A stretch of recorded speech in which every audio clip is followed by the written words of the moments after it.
હવે જે પ્રશ્ન ઊભો કર્યો છે કેટલાક લોકોએ કે આ રોહન ગુપ્તાને કેમ તમે અભિનંદન ના આપ્યા, તો હું કહું કે રોહનભાઈ જોડે મારે આજ સુધી આ મિનિટ સુધી કોઈ વ્યક્તિગત પરિચય નથી. તેઓ મને કદી મળ્યા નથી, હું પણ એમને કદી મળ્યો નથી. એટલે મારે એમને કોઈ પરિચય નહીં હોવાના કારણે મેં એમને અભિનંદન આપ્યા નથી. પૂર્વ નાયબ મુખ્યમંત્રી નીતિન પટેલની એક પોસ્ટે રાજનીતિમાં ચારે બાજુ ચર્ચાઓ ઊભી કરી કે અત્યારે નીતિન નબીનની જે નવી ટીમ બની છે, જેમાં ગુજરાતના ઘણા બધા ચહેરાઓને સ્થાન આપવામાં આવ્યું છે, શું નીતિન કાકા એ રોહન ગુપ્તાના સ્થાન મળવાથી કે પદ મળવાથી નાખુશ છે? જો કે બધા પત્રકાર મિત્રો એમને ફોન કરીને વાતચીત પણ કરી કે આ પોસ્ટમાં તમે આવું કેમ કર્યું, તમે 3 જ નામ લખ્યા, 3 લોકોને અભિનંદન આપ્યા, ચોથા માણસને અભિનંદન ન આપવાનું કારણ શું? રોહન ગુપ્તાને કેમ તમે અભિનંદન ન આપ્યા?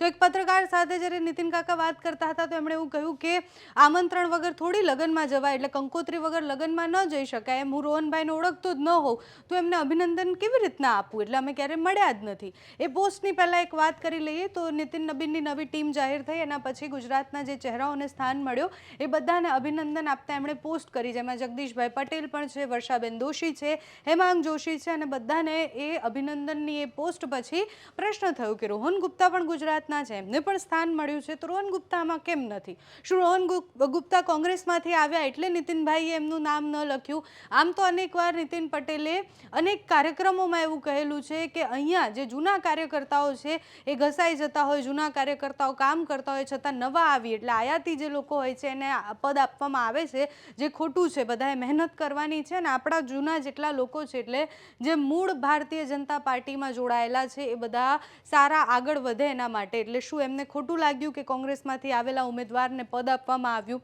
નીતિન પટેલ સાથે પત્રકારે આજે વાતચીત પણ કરી, બધા જ પત્રકારો એમના ઘરે પહોંચ્યા અને પછી પૂછ્યું કે તમે નાખુશ છો કે પછી આનું કારણ શું છે? તો નીતિન પટેલે ફરી એકવાર એવું જ કહ્યું કે હું રોહનભાઈને ક્યારે મળ્યો જ નથી, આ 3 લોકોને હું મળ્યો છું, મારા સામાજિક કાર્યક્રમોમાં એ આવ્યા છે, રોહનભાઈને હું આજ સુધી ક્યારે મળ્યો નથી, એમની સાથે મેં વાતચીત નથી કરી, અને એટલે જ અમે ક્યારે મળ્યા ન હોય, વાતચીત ન કરી હોય તો એમને અભિનંદન આપીને હું શું કરું? હવે પ્રશ્ન માત્ર અભિનંદન આપવા પૂરતો જ નથી, એમ પણ ભારતીય જનતા પાર્ટીમાં છેલ્લા કેટલાય સમયથી જે રાજનીતિ ચાલે છે એમાં ટાટિયા ખેંચ રાજનીતિ હોય કે પછી અંદરનો વિખવાદ હોય, એ બધાની સામે છે. કઈ રીતના મેન્ડેટથી લઈને ઉમેદવાર પોતાના ઉમેદવાર મૂકાય એના માટે ભારતીય જનતા પાર્ટીના નેતાઓ લડ્યા છે, એ બધાને આખા ગુજરાતને હવે ખબર જ છે. એટલે નીતિન કાકા નાખુશ અંદરથી હોઈ શકે, અને રોહન ગુપ્તાને તમે મળ્યા હોય કે ન મળ્યા હોય, એ તમારા જ પક્ષમાંથી આવેલા છે, ગુજરાતના નેતા છે, તો તમે અભિનંદન આપી શકતા હતા. પણ એ એમની પર્સનલ, એ એમને કોને અભિનંદન આપવા કોને ન આપવા એ જાતે જ નક્કી કરે. પણ એ કંઈક ખાટા મોડું હોય એવું હંમેશા ભારતીય જનતા પાર્ટીમાં જ્યારે જેને પદ મળે ત્યારે કંઈક એવા કિસ્સાઓ સામે આવતા હોય છે, એવી ઘટનાઓ સામે આવતી હોય છે. એવો જ એક કિસ્સો છે. નીતિન કાકાએ સ્પષ્ટીકરણ આપતા શું કહ્યું તે સાંભળો. સોશિયલ મીડિયામાં જે આપણે જે પોસ્ટ કરી છે, જે રાષ્ટ્રીય સંગઠનમાં ગુજરાતના 4 ભાજપના નેતાઓની નિમણૂક થઈ છે, એમાં 3ને આપણે અભિનંદન પાઠવ્યા છે, શુભેચ્છા પાઠવી છે, રોહન ગુપ્તાને નથી પાઠવી. શું કહેશો? જો હું સોશિયલ મીડિયા ઉપર અવારનવાર દરેક અગત્યના પ્રસંગોની પોસ્ટ મૂકું છું. પત્રકારો પણ એને ખૂબ મહત્ત્વ આપે છે, અને ગુજરાતના લાખો યુવાનો, કાર્યકરો મારી વિવિધ પોસ્ટો દ્વારા મારી પ્રવૃત્તિની જાણકારી મેળવે છે, અને જેમને યોગ્ય લાગે એ એમાં પોતાના વિચારો પણ કોમેન્ટમાં વ્યક્ત કરે છે. એ જ પ્રમાણે આ વખતે ભારતીય જનતા પક્ષ, અમારા કેન્દ્રીય નેતાઓએ વડાપ્રધાન શ્રી નરેન્દ્રભાઈ મોદીજી, શ્રી અમિતભાઈ શાહ, અમારા રાષ્ટ્રીય અધ્યક્ષ શ્રી નીતિન નબીનજી દ્વારા નવી ટીમની, સંગઠનની, કેન્દ્રની રચના કરી અને એને જાહેર કરી. સ્વાભાવિક રીતે એ દિવસે હું કડી હતો, મારે ત્યાં કાર્યક્રમ હતા, મંદિરમાં દર્શન કરવા માટે પણ ગયો હતો. એ વખતે સાંજે મને માહિતી મળી કે આ રીતે આ નવા હોદ્દેદારો રાષ્ટ્રીય કક્ષાએ નિમણૂક થઈ છે, અને એમાં કડીમાંથી, માફ કરજો, એમાં ગુજરાતમાંથી 4 હોદ્દેદારોની નિમણૂક કરવામાં આવી છે.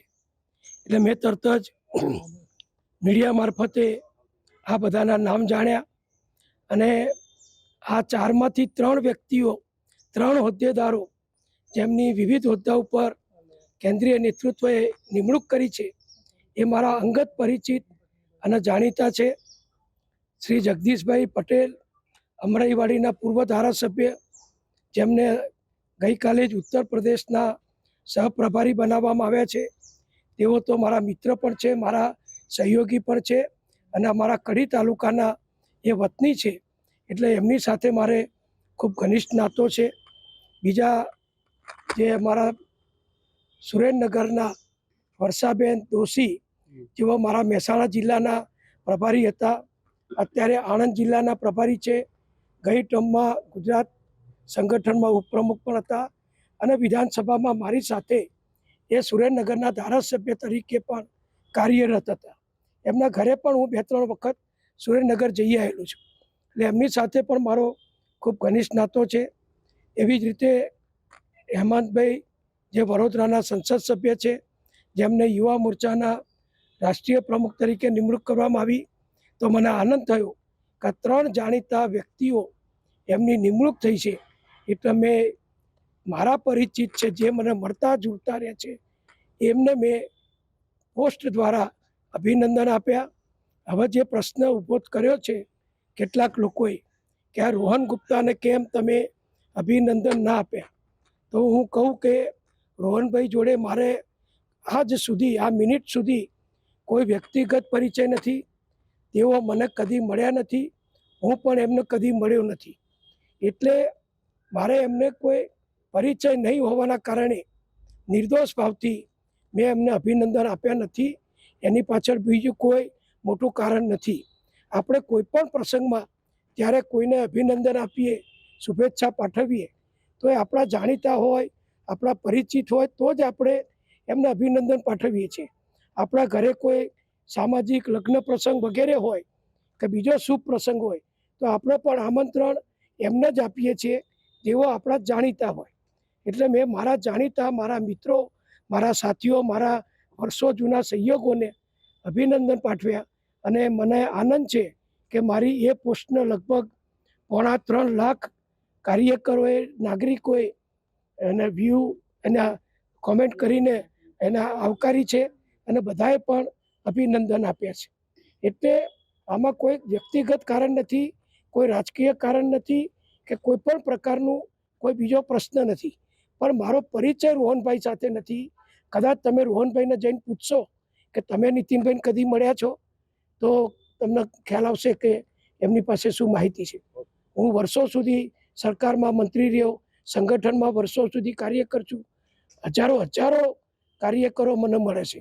અને બીજું પણ હું ખાસ કહી દઉં કે કોંગ્રેસમાંથી આવેલા વર્ષો જૂના જે વિધાનસભામાં હતા, સંસદમાં હતા, કોંગ્રેસના કાર્યકરો હતા, જે મારી સાથે અવારનવાર મુલાકાત કરે છે, હું એમને મળું છું, અમે બધા મળતા રહીએ છીએ પક્ષની મિટિંગોમાં, પક્ષના કાર્યક્રમોમાં, પક્ષની કારોબારીમાં, તો અમે મળીએ છીએ.